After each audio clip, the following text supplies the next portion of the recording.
You know, guys, I always tell you here when you watch Tyler's Travels that if you just sit tight, maybe grab the kids and pay a little attention, you'll be entertained, and also if you're not careful, you just might learn something like this fact. Did you know that grapes are the second largest harvest based, except for mangoes, in the entire world? It is a true story. Of course, bananas had that distinction until 2003, but today we're talking about the grapes, specifically muscadine grapes. They're exclusive to the Southeast. In fact, they're exclusive to Lexington County. If you're here at the Mercer House, stay with us. We're talking about wine production, and grapes when we come right back. Stay with us.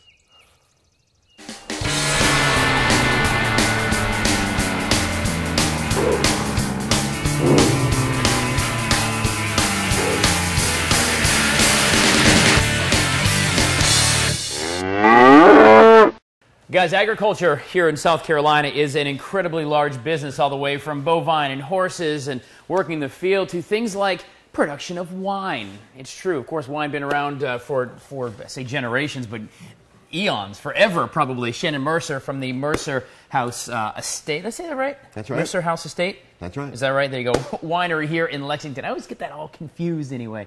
But of course, the production of wine is nothing new. It's kind of like beer. It lasts forever and a day. It does. But there's an art to it, and we're going to learn about that today. Some of the health benefits of wine as well, and actually the production thereof. So Shannon, so why in the world would you open up a winery?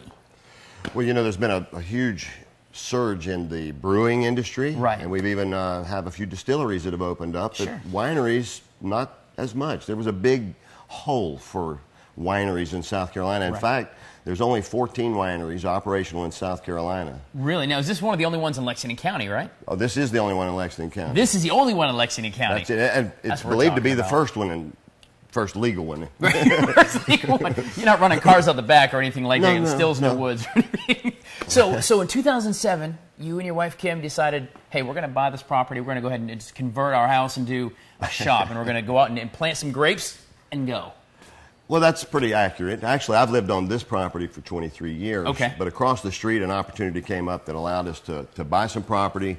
And in order to save a little bit on taxes, I had to be agricultural. Sure. Walk around the property and see that muscadines, which are unique to the South, were prevalent. They were everywhere. Okay. So we prepared the land and put in some cultivated muscadine. Okay. Put in so when you say muscadine wine, that's a specific kind of grape. Is that what that is? It is very specific. It only grows in the South. It's a muscadine. That's how specific it is, quite frankly. Well, it only grows in the South. Okay. It 8 full states, touches on a few others. It really thrives in the hot and humid climate of South Carolina, where other grapes simply will not produce here. Okay. And you know, there's a conception about muscadine wine that some people think of their grandmother may have made it, or their grandfather on the back porch, and it's almost always thought of as a sweet wine. Right. But that's by choice. It doesn't have to be a sweet wine. In fact, we have a line of very dry muscadine wines. We're talking about wine this morning, the benefits thereof, and actually the interesting production as it accounts into the big agriculture churning here in South Carolina and agritourism. And out here at the Mercer House, you can come out and check it out yourself, take your own tour. You can foster your own vines. We're going to get all of that this morning from Shannon Mercer here at the Mercer House as we hang out and learn a little farming eye for the city, guys. Stay with us. We're back live from Lexington. Guys, since the 16th century, muscadine grapes have been paramount in wine production, especially muscadine wine. And here in the Southeast, we're very lucky. This is the best place in the world they can grow. St. Augustine was huge down in Florida, and South Carolina is a big producer for muscadine grapes. And in fact, in Lexington County, the only place you can get some actual organic agricultural wine from the fields right to your lips is right here at the Mercer House Winery. Shannon Mercer, good morning, my friend. How you doing, Tyler? So we're talking about just wine production and the whole big agritourism movement that's here in South Carolina, and folks actually getting back to the farm and seeing what it is from the ground, not just these big pack stores, but actually folks here in Lexington County. This is your livelihood. This is how you pay your bills, is wine production in these fields. And aren't they beautiful? This is a great time to be in the vineyards. The morning it's always fresh, and the dew is rested in. And it smells so nice out here too. This is really beautiful. You should try it in the fall when the grapes are full and ripe. It's very, very nice, very exciting. What is the process for growing grapes? I mean, I guess it's more than just sticking a couple of seeds in the ground and waiting for them to harvest, right? Well, you know, muscadines, because they're native to the South, make it a little easier for viticulture and growing, but there's still a lot of details that have to be paid attention to. Okay. European grapes like the vinifera's, they very climate specific, and they're just entirely different. These grapes grow in clusters, so they really only ripen one at a time. One at a time. When we harvest, it'll take us 12 weeks because we're literally picking one grape at a time. And if we look, we can see that we're at a critical time in our vineyard. These are the flowers that are just starting to set. So these are little baby grapes. Well, and that actually looks like it might be about 10 or 15, but it's going to end up being 5 or 6 as a cluster. Right. But these are the flowers. Some of them are self-pollinating, and many are not. They require, and my neighbors luckily have bees, so we have that kind of going on. Oh, wow. We're going to be certified organic this year. Right. There's only about 10 in the whole U.S., and they're in Washington State.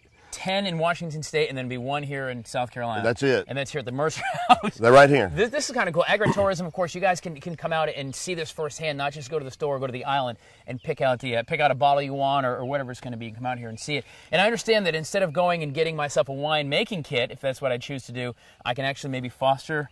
Can this be baby Tyler right here? It really can, actually. And this is a small vine, so if you want to foster a vine, we would let you come out and select maybe 2 or 3, enough to create a couple of cases of wine for you, and you can make it any way you like it, and we'll help you through the process. Now, can you do non-alcoholic wine too? Is there a way to do that? Well, as a juice, you would want to pasteurize it, and we could probably do that on a small scale, but we're not set up to do pasteurization. Okay. So wine is a natural for us. Wine is wine. Absolutely. The fermentation stabilizes it. Don't get whining on me today. There's a bunch of wine jokes in there.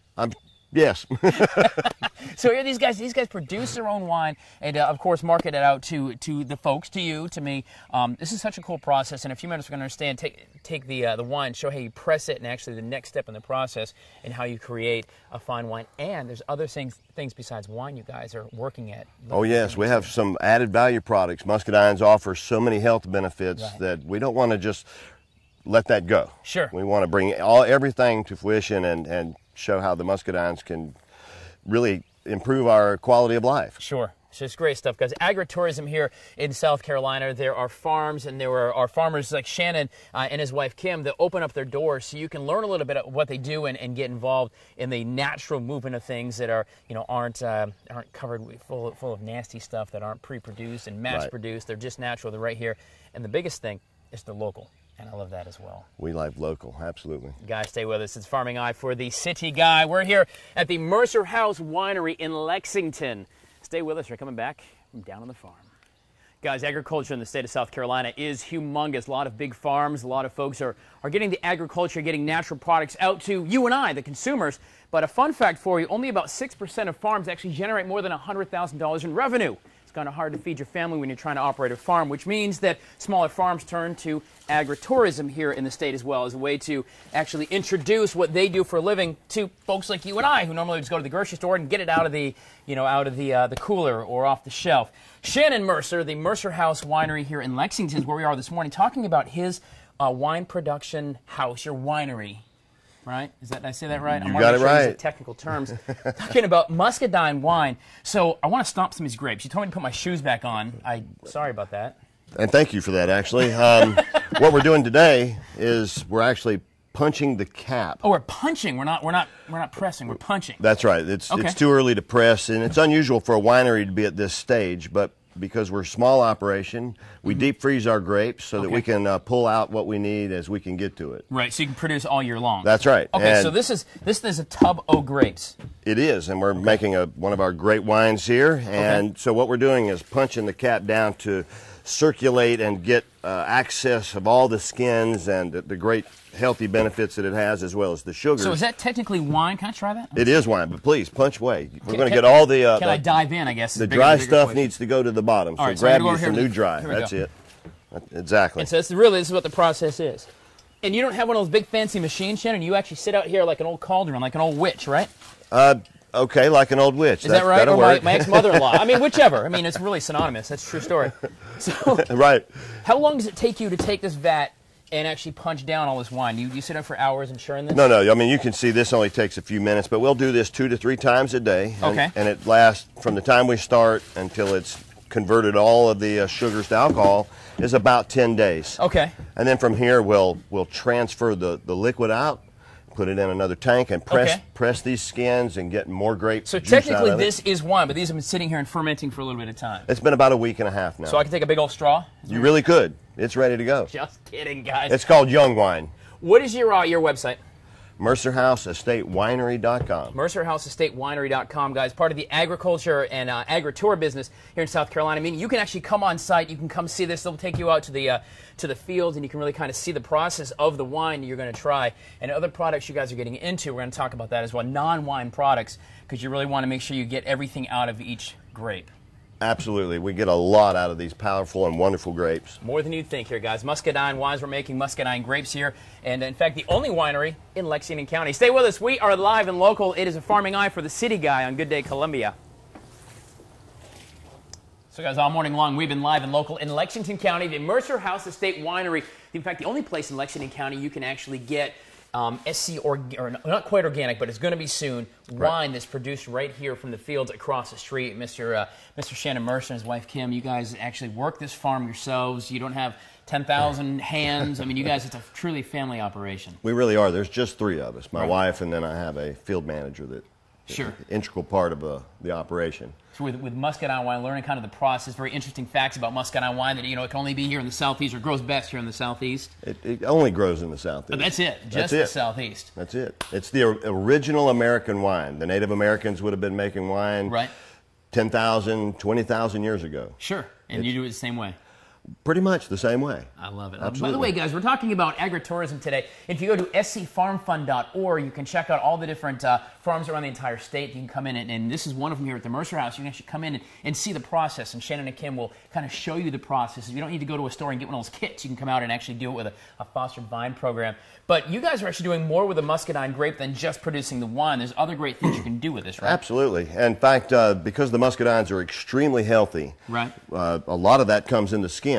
The juice constitutes about 50% of the product in a grape. So you don't use the skin for the wine, you're using the juice in the wine, or the juice of the grape. Essentially, that's true. Okay. So besides making wine jellies, we're experimenting with those. Make the wine, and then my wife, Kim, will convert it into a jelly. And we have some, we're even experimenting with some label designs. Neat. These are all to be sent off and be tested, because that's critical. So these aren't available yet, but you're getting these all certified and ready to go. Is this steak sauce? Well, it's called Saba. Okay. Saba is extremely ancient. This goes back before balsamic vinegars, when the Romans only had 2 sweeteners, and that would have been honey and then basically cooked wine, or mustacato, also known as Saba. Okay. We found that if we take the skins and cook them for 200 hours, that's 2 weeks. 200 hours 200 to hours. cook these babies down. That's right, because they're very tough, heavy skins. But once they get soft and creamy, then we'll season it so that it can sort of work in that South Carolina palate. There's a lot of sauces here, but there's no tomato, no vinegar, no mustard. It's grape skins and some seasoning, and it is phenomenal. We're very excited to get this product on the market, and as soon as we can get an ag kitchen up and running, then we'll be ready to roll. Guys, you want to come check this out, the Mercer House. You can check these products out. If nothing else, if you're not a winemaker, I'm sure somebody is, but come actually see the process. It's a very cool process, and these guys whose hands are right in the soil actually doing it locally, which is the big thing about the South Carolina agriculture movement here, and all the folks who are farmers who are putting these products actually from their hands into our bodies and that we use every day, and it's a very cool thing. Thanks so much for the tour this morning. We're going to continue on. scfarmfund.org. You can check out this farm and all the ones around. If you want to come, bring the kids out and say, this is actually what agriculture is all about. It's more than just walking through Walmart and going, thank you very much. Thank you very much. Talking about South Carolina agritourism. Stay with us. We're coming back, and I'm going to go ahead and stick this in my pocket because I got a steak that's going to go on. Just go ahead and slip it right in there. There you go. Shh, don't tell. Perfect. Guys, we've been live and local all morning long here at the Mercer House Estate Winery in Lexington, the only winery in Lexington. But this place is only one of the small places that you can actually check out. If you want to get your agriculture on, it's a lot of fun as well. We're going to talk about what the whole agritourism movement is all about when we come back live and local. Jeeves, head that way. Stay with us. So guys, all morning long we've been at the Mercer House Estate Winery in Lexington learning about the Muscadine grape, and it's very healthy, of course, and just a bit of the wine production business here on the farm, as well as some of the new products coming out that are just beyond the wine as well. But the Mercer House Winery is just one of the fantastic examples of the agriculture community here in South Carolina. Miss Jackie Moore with the South Carolina Department of Agriculture. Yes. They're talking about fun on the farm, really, scfarmfund.org. But it's a bunch of farms around the state that you can come and actually see what these guys do firsthand, kind of like we do here on the show. Yes, it is. And we have 581 farms in South Carolina.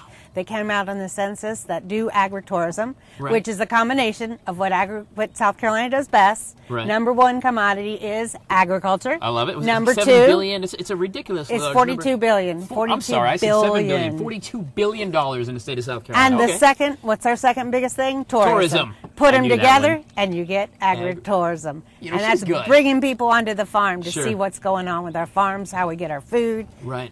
And that really, it's so important, too. I mean, it really is beyond just going to the store and a Piggly Wiggly and picking something off the shelf. I mean, they're actually in South Carolina, our farmers like Shannon and his wife who are taking the grapes off these vines here as they're rolling through their vineyard. But they're actually out here picking the grapes by hand and producing the wine. And whether it's collards over at the Royal Farm, whether it's cows, whatever it's going to be, it's all right here. There's all kinds of things you can do on the farm. It's beyond your imagination, the things that people will be able to do on a farm if they go and visit our farms. That's why we say go to scfarmfund.org, and you can put in anything. Strawberry picking. Right. Everybody's doing that. Of course, yes. Everybody's doing a whole lot of stuff right now on the farm. They just need to go on the website and pick a weddings. Oh, that's a real big thing.